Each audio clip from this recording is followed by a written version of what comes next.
Om Ajnana Timirandasya Jnananjana Shalakaya Chakshur Unmilitang Yena Tasmai Sri Gurave Namaha. Namo Vishnu Padaya Krishna Preshtaya Bhutale Srimate Bhakti Vedanta Swaminiti Namane Namaste Sarasvate Deve Gauravani Pracharane Nirvishesha Shunyavadi Pashyatya Desha Tarane Trinadapi Sunichena Turadeva Sahishnuna Amanina Manadena Kirtaniya Sadahari Hare Nama Hare Nama Hare Nama Eva Kevalam Kalo Nastyeva Nastyeva Nastyeva Gatiranyata.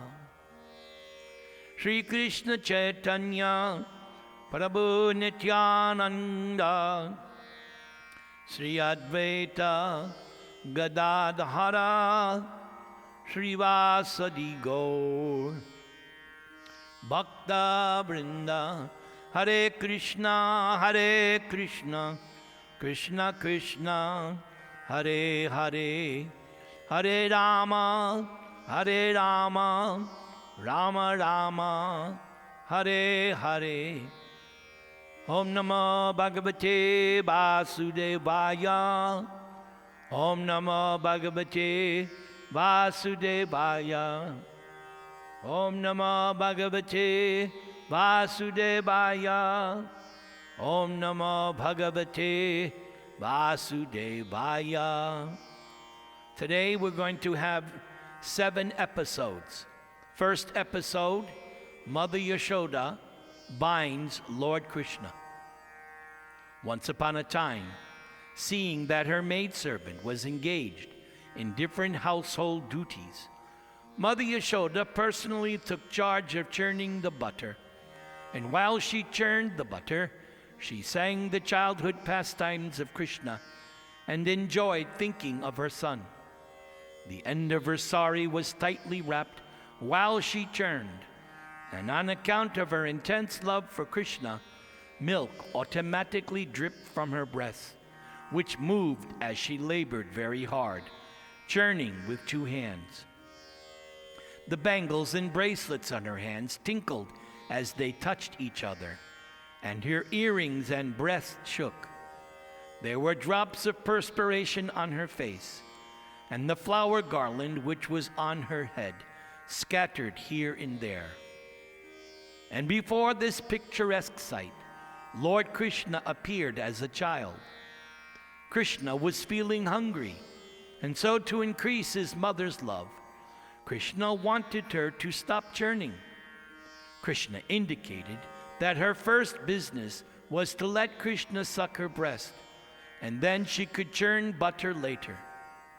Mother Yashoda took Krishna on her lap and pushed the nipple of her breast into his mouth.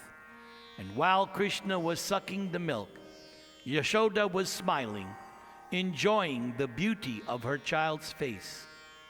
Suddenly, the milk which was on the stove began to boil over, and just to stop the milk from spilling, Mother Yashoda at once put Krishna aside and went to the stove.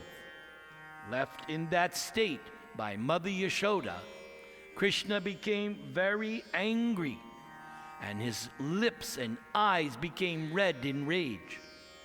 Krishna pressed his teeth and lips, and taking up a piece of stone, Krishna immediately broke the butter pot.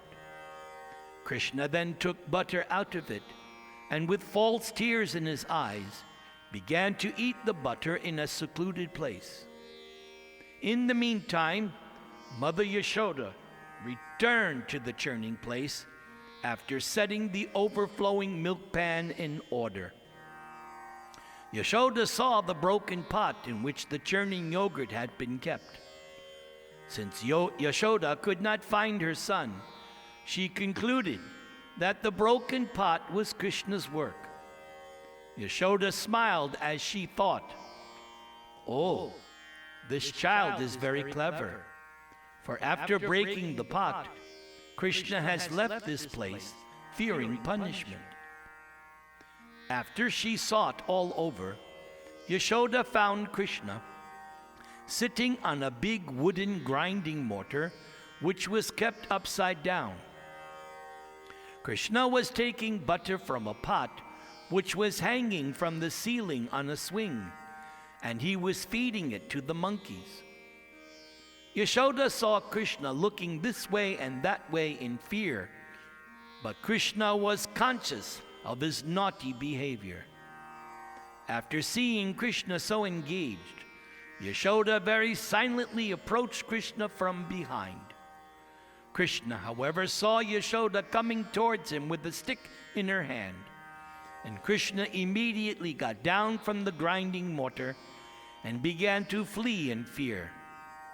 Mother Yashoda chased Krishna to all corners, trying to capture the Supreme Personality of Godhead, who is never approached even by the meditations of great yogis. In other words, the Supreme Personality of Godhead, Krishna, who is never caught by the yogis and speculators, was playing just like a little child for such a great devotee as Mother Yashoda. However, Yashoda could not easily catch the fast-running Krishna because of her thin waist and heavy body. Still, Yashoda tried to follow Krishna as far as possible. Her hair thus loosened, and the flowers in her hair fell to the ground. Although she was tired, Yashoda somehow reached her naughty child and captured Krishna. And when Krishna was caught, Krishna was almost on the point of crying.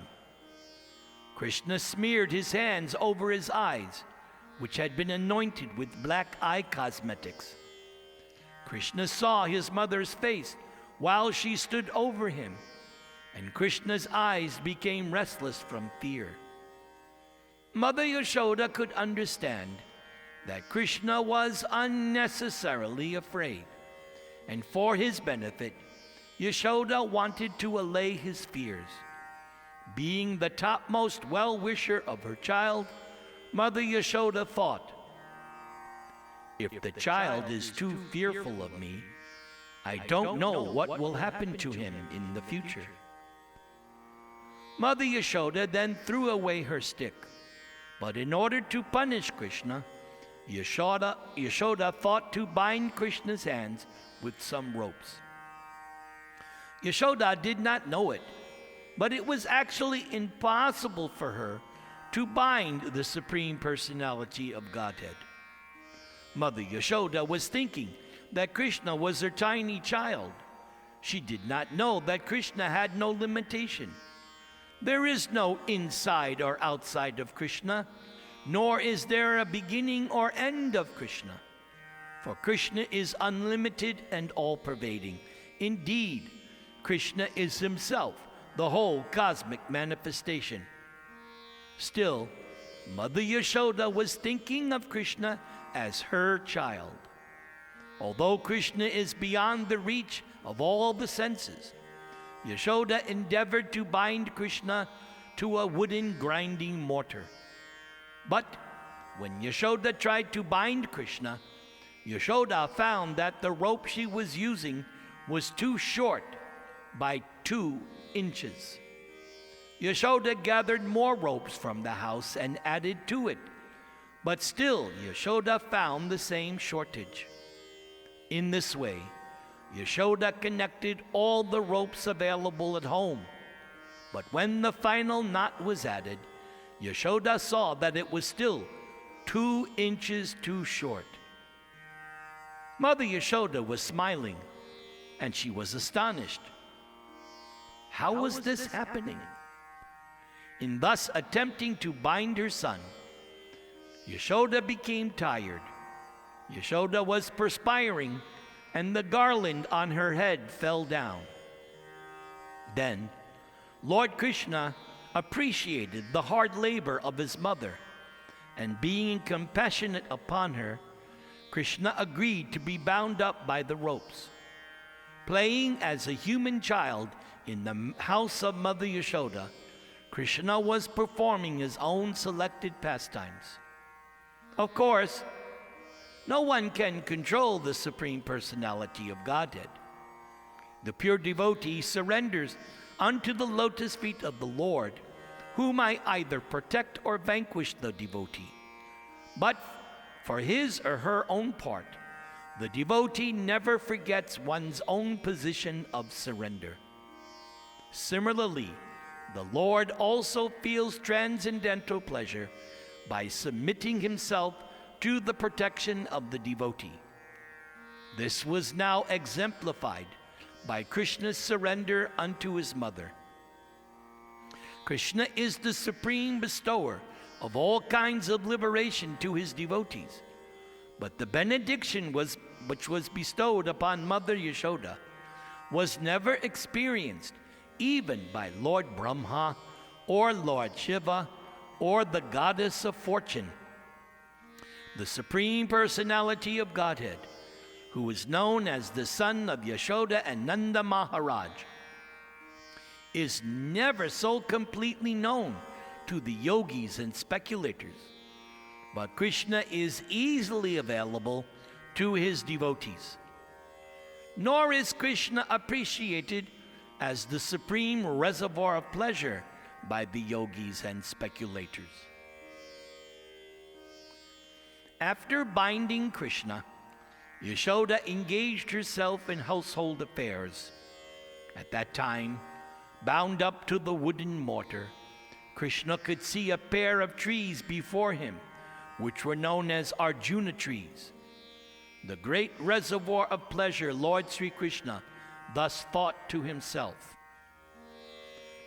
Mother Yashoda first of all left without feeding me sufficient milk, and therefore I broke the pot and distributed the stock of butter in charity to the monkeys. Now Yashoda has bound me up to a wooden mortar, so now I shall do something even more mischievous than before. Thus, Krishna thought of pulling down those two very tall Arjuna trees which were in the courtyard. Hare Krishna, Krishna Krishna, Hare Hare, Hare Rama, Rama Rama, Hare Hare. Now we go to episode 2, Nalakuvara and Manigriva in the garden of Lord Shiva.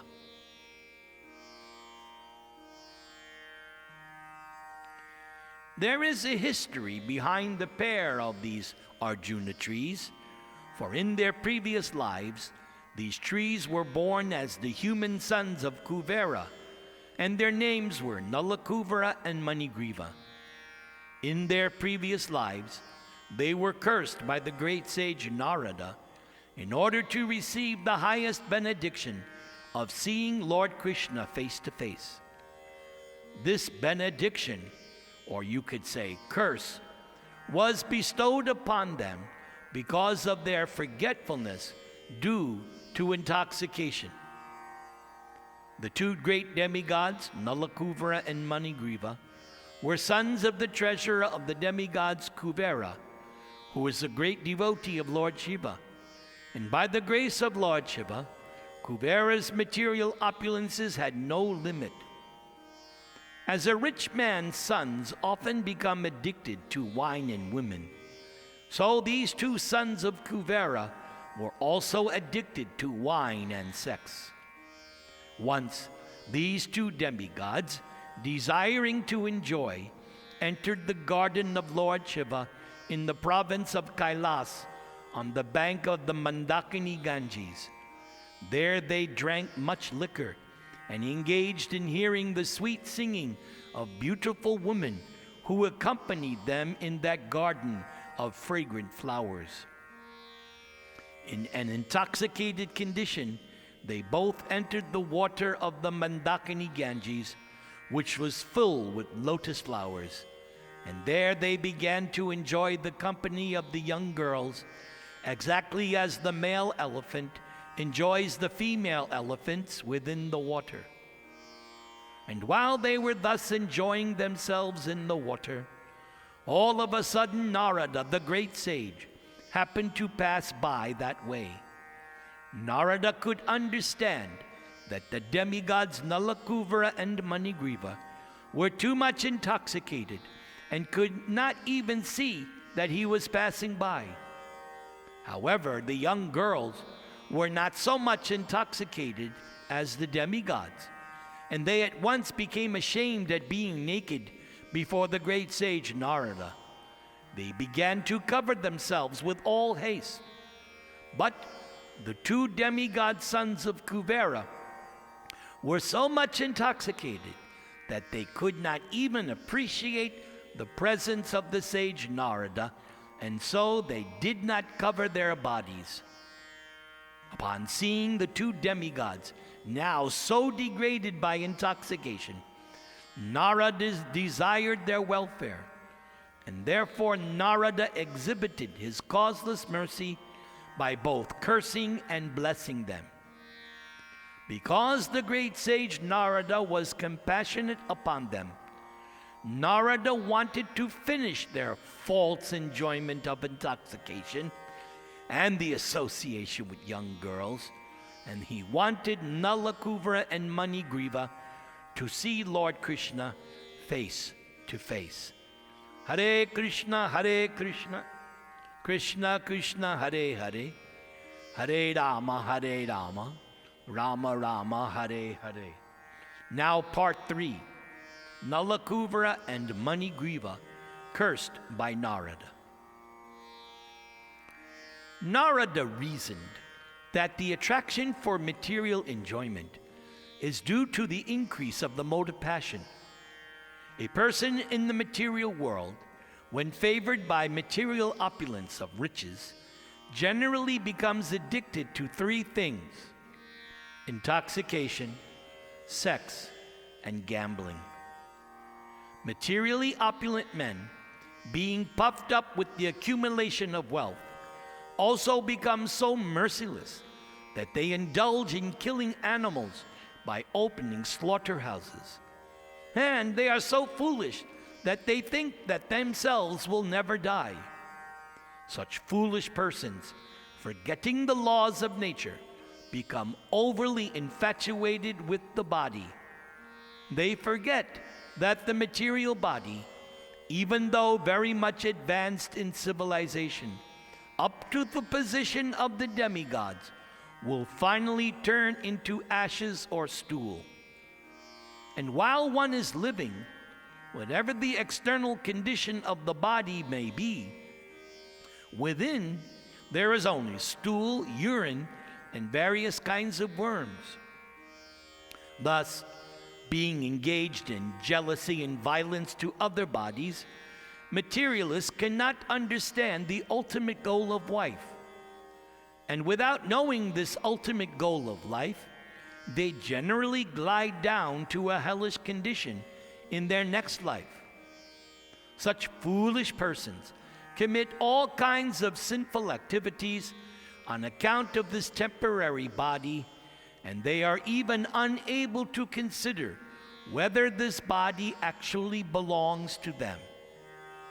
As such, the great sage Narada considered that because Manigriva and Nalakuvara were so infatuated by false prestige, they should be put into a condition of life devoid of opulence. Narada thereafter thought that it was his duty to put those 2 demigods into a condition where they could not be falsely proud of their material opulence and prestige. Narada was thus compassionate and wanted to save the 2 brothers from their fallen life. Nalakuvara and Manigriva were in the mode of darkness, and being therefore unable to control their senses, they were addicted to sex life. And it was the duty of a saintly person like Narada to save them from their abominable condition. In animal life, the animal has no sense to understand that it's naked. But Kuvera is the treasurer of the demigods. He is a very responsible man. And Nalakuvara and Manigriva were two of his sons, and yet they had become so animalistic and irresponsible that they could not understand, due to the intoxication, that they were naked. To cover the lower part of the body is a principle of human civilization. And when men or women forget this principle, then they become no better than animals. Narada therefore thought that the best punishment for Nalakuvara and Manigriva was to make them immovable living entities, trees. For trees are, by nature's laws, immovable. Although trees are covered by the mode of ignorance, they cannot do any harm. The great sage Narada thought it fitting that although the brothers would be punished to become trees, by his mercy they would continue to keep their memory and be able to know why they were being punished. Usually, after changing the body, a living entity generally forgets his or her previous life. But in special cases, by the grace of the Lord, as with Nalakuvara and Manigriva, one is able to remember. Narada therefore contemplated that the two demigods should remain for 100 years in the time of the demigods in the form of the trees. And after that, they would be fortunate enough to see the Supreme Personality of Godhead face to face by his causeless mercy. And thus, Nalakuvara and Manigriva would again be promoted to the life of demigods and become great devotees of the Lord. After this, Narada returned to his abode, known as Narayana Ashram, and the two demigods turned into trees, known as twin Arjuna trees. The two demigods were favored by the causeless mercy of Narada, and thus given a chance to grow in Nanda's courtyard and ultimately see Lord Krishna face to face. Hare Krishna, Krishna Krishna, Hare Hare, Hare Rama, Rama Rama, Hare Hare. Part 4. Krishna delivers Nalakuvara and Manigriva. Although child Krishna was bound up to the wooden mortar, Krishna began to crawl towards the twin trees in order to fulfill the prophecy of his great devotee Narada. Lord Krishna knew that Narada was his great devotee, and that the trees standing before him as twin Arjuna trees were actually the sons of Kuvera. I must now fulfill the words of my great devotee, Krishna thought. Then Krishna proceeded through the passage between the two trees. Although Krishna was able to pass through the passage, the large wooden mortar struck horizontally between the trees. And taking advantage of this with great strength, Lord Krishna began to pull the rope which was tied to the mortar. And as soon as Krishna pulled, the two trees with all their branches and limbs fell down immediately with great sound. Out of the broken, fallen trees came two great personalities, shining like blazing fire. All sides then became illuminated and beautiful by their presence. The two purified personalities immediately came before child Krishna and bowed down to offer respects and prayers in the following words. Hare Krishna, Krishna Krishna, Hare Hare, Hare Rama, Rama Rama, Hare Hare. So this is the next episode, number 5. The twin Arjuna trees offer prayers. O Lord, our father, known as the demigod Kuvera, is your servant. And similarly, the great sage Narada is also your servitor. And only by their grace have we been able to see you personally.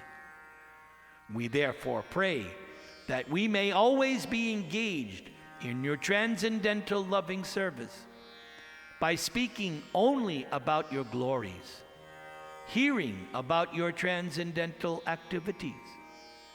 May our hands and other limbs be engaged in your service.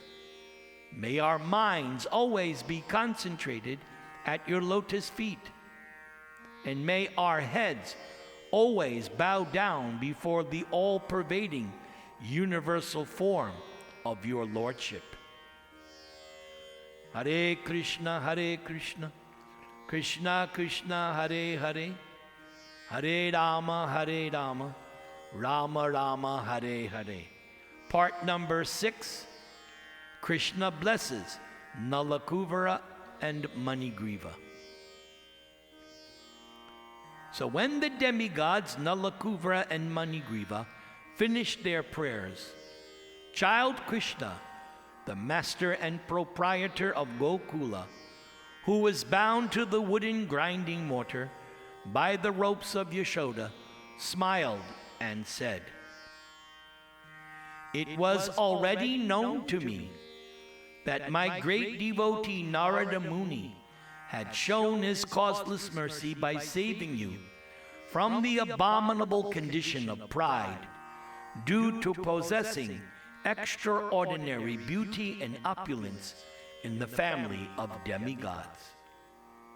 Narada has thus saved you from gliding down into the lowest condition of hellish life. And all of these facts are already known to me. You should understand, you are very fortunate because not only were you cursed by Narada Muni, but you had the opportunity to see him. If someone is able by chance to see face to face a great saintly person like Narada, who is always serene and merciful, then immediately that conditioned soul becomes liberated. This is exactly like being situated in the full light of the sun. There cannot be any visionary impediment. Therefore, Nalakuvara and Manigriva, your lives have now become successful because you have developed ecstatic love for me. So this is your last birth within material existence. Now you can go back to your father's residence in the heavenly planets, and by remaining in the attitude of devotional service, you will be liberated in this very life. After this, the demigods Nalakuvara and Manigriva circumambulated Krishna many times and bowed down before him again and again, and thus they left. Meanwhile, the Lord remained bound up with ropes to the grinding mortar. Hare Krishna, Krishna Krishna, Hare Hare, Hare Rama, Rama Rama, Hare Hare. Final episode, entitled, Krishna Did It. When the twin Arjuna trees fell to the ground, making a sound like the falling of thunderbolts, all the inhabitants of Gokula, including Nanda Maharaj, immediately came to the spot. And they were very much astonished to see how the two great trees had suddenly fallen. Because they could find no reason for their falling down, they were puzzled. When they saw child Krishna bound up to the wooden mortar by the ropes of Mother Yashoda, they thought that it must have been caused by some demon. Otherwise, how was it possible? At the same time, They were very much perturbed because such uncommon incidents were always happening to child Krishna. While the cowherder men were thus contemplating, the small children who were playing there informed the men that the trees had fallen because Krishna had pulled the wooden mortar with the rope binding him. The children explained, Krishna came in between the two trees, and the wooden mortar was topsy-turvied and stuck in between the trees. Krishna pulled the rope, and the trees fell down. And when the trees fell down, two very dazzling men came out of the trees, and they spoke something to Krishna. But most of the cowherder men did not believe the statement of the children. They could not believe that such things were at all possible. Some of the men, however, did believe them and told Nanda Maharaj, well, your child is different from all the other children, so he just might have done it. Nanda Maharaj smiled to hear about the extraordinary abilities of his son.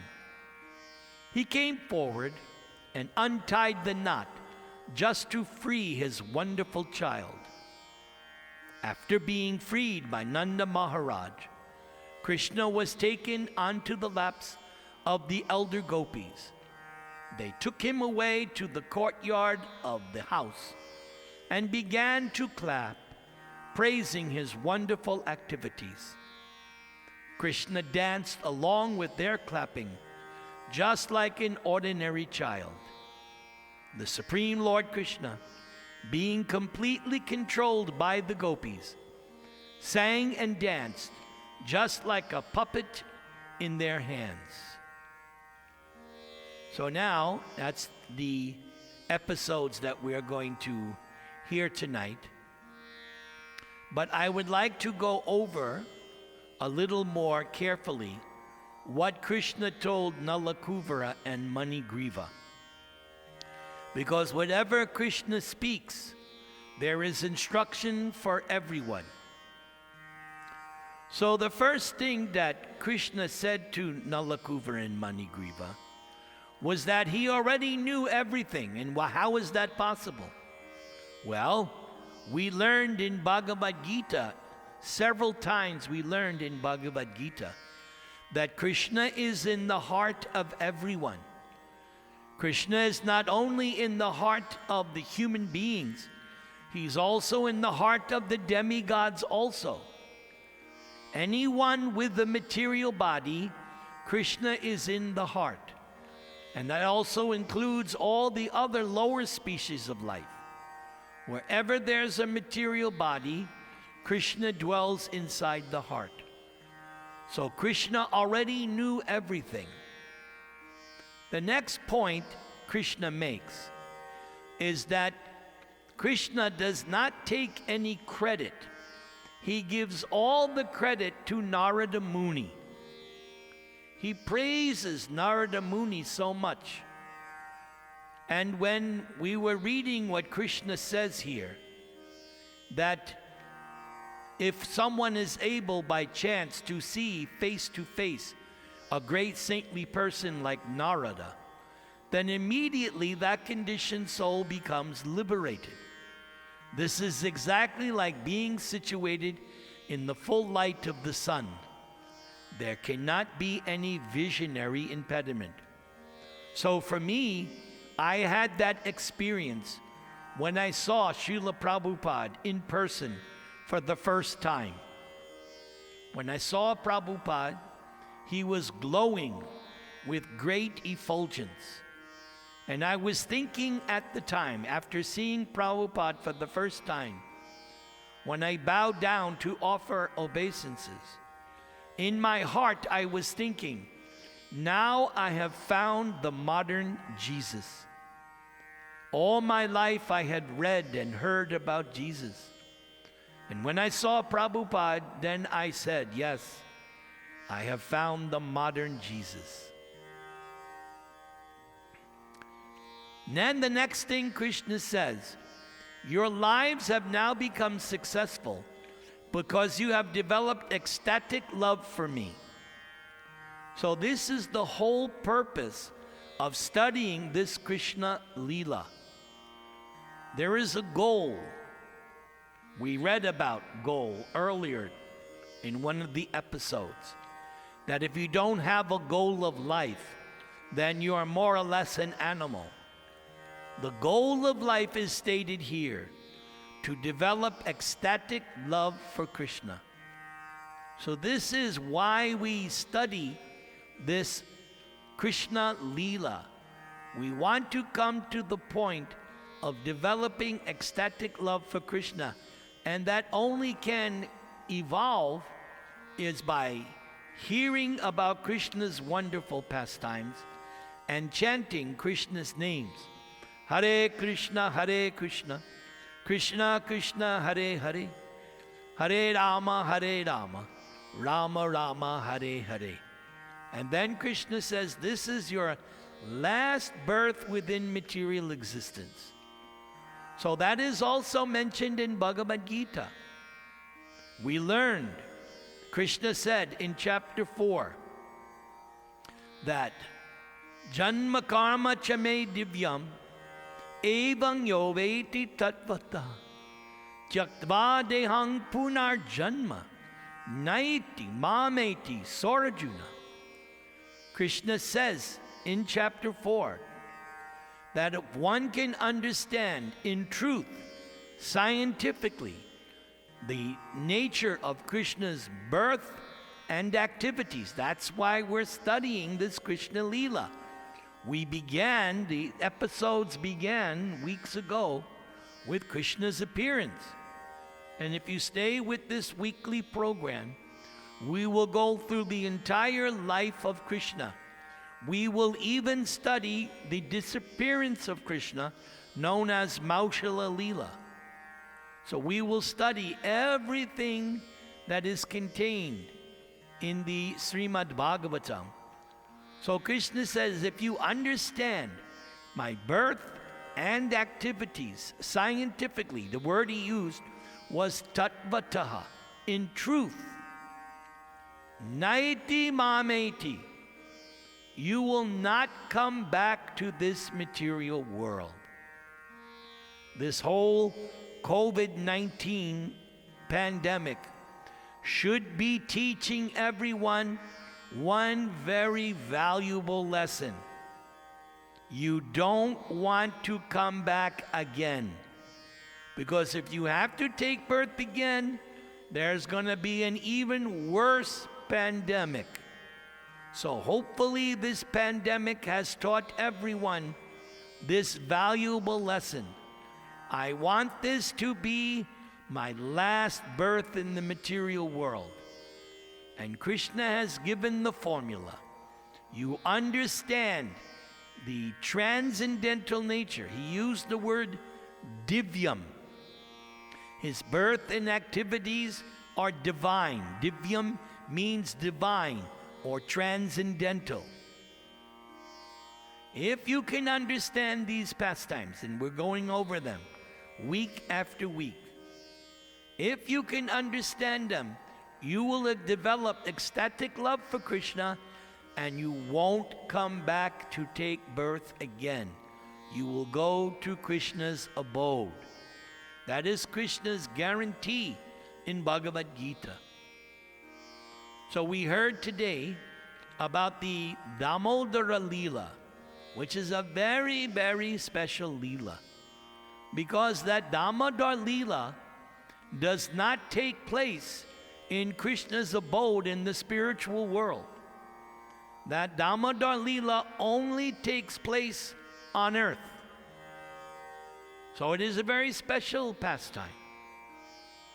And many things are to be learned from that pastime.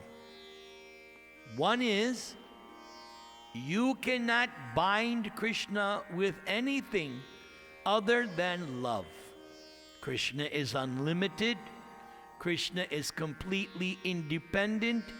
Nothing can bind Krishna. Even if Yashoda had gotten all the ropes of the universe, it would still have been 2 inches too short. Unless Krishna allows himself to be tied up, he cannot be bound. So what was it that Yashoda had where finally, after being exasperated, Krishna agreed to be bound up? Why? Because Krishna could see Mother Yashoda's love for him was incomparable. After all, Mother Yashoda is also a gopi. There is no greater lovers of Krishna than the gopis of Vrindavan. So Mother Yashoda is also a gopi. So her love for Krishna is beyond compare. Nothing compares to the love of Mother Yashoda for her baby Krishna. And it was mentioned also that what Mother Yashoda, the benediction Mother Yashoda got, that Krishna would suck the breast milk, that Krishna allowed himself to be tied up, that Krishna allows Yashoda to kiss his cheeks. This is a very special benediction. And in the Bhagavatam, the word vimukti is used to describe this. Vimukti. Mukti means liberation. There are 5 kinds of liberation. But then there is vimukti, extra special mukti or liberation. And that's what Yashoda has. Yashoda has vimukti, not just mukti, not one of the 5 kinds of liberation. No, vimukti, special liberation. What?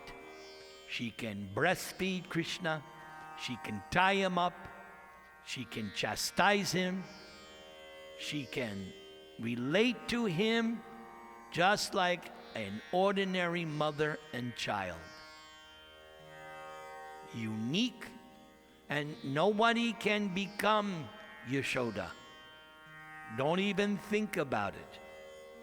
You cannot become Yashoda. She is special. Vimukti. Hare Krishna, Krishna Krishna, Hare Hare, Hare Rama, Rama Rama, Hare Hare.